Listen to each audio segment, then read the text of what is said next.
Welcome to Christ-Centered Living, CCL.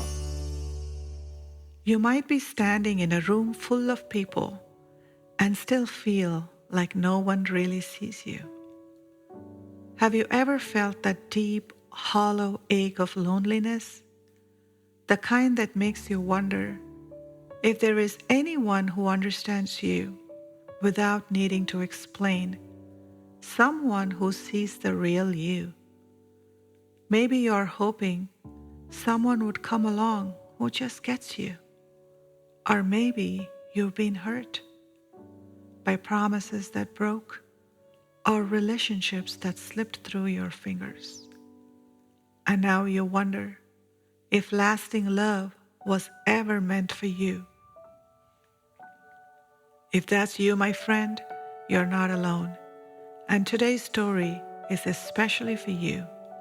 I'm your host, Shirley, and I'm so glad you're here with me. Today's story is from Genesis chapter 2, and it takes us all the way back to the beginning. Not just the beginning of humanity, but the beginning of relationship. Let's step into the first union, a companion for life. The Lord God had formed the heavens and the earth. The sun rose without struggle. The rivers flowed without pollution, and the wind danced through the trees in perfect rhythm. The earth was a masterpiece, alive with color and untouched by death. God planted a garden in the east, a paradise called Eden. It was a place where peace reigned and the world had not yet tasted toil. In the heart of Eden, God placed the man he had formed from the dust of the earth. He breathed into his lungs, and Adam became a living being. The garden was filled with life, trees that bore all kinds of fruit, their branches reaching high into the sky. Every leaf, every flower swayed in perfect harmony, singing a song only Eden knew.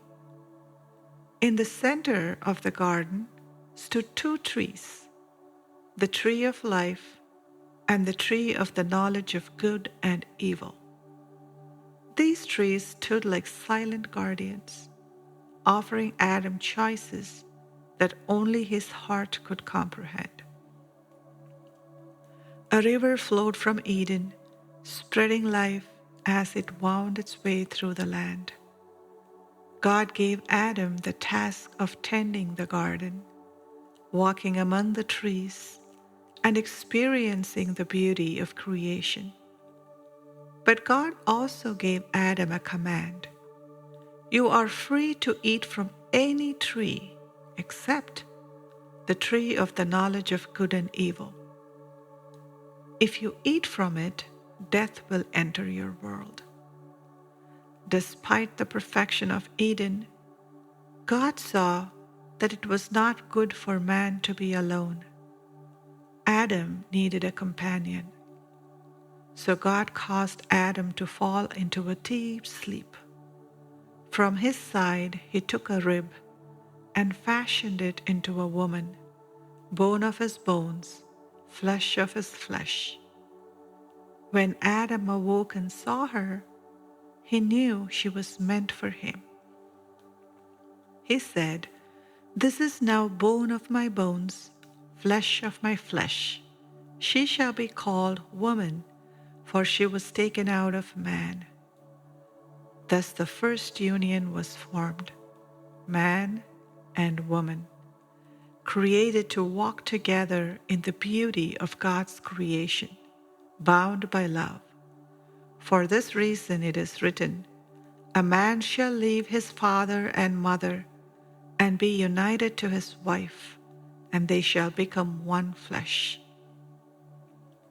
In the garden, where love was pure and trust was unspoken, Adam and Eve stood together, naked and unashamed. Their love was a reflection of the love between them and their Creator, a union formed in the heart of Eden, a bond that would last forever.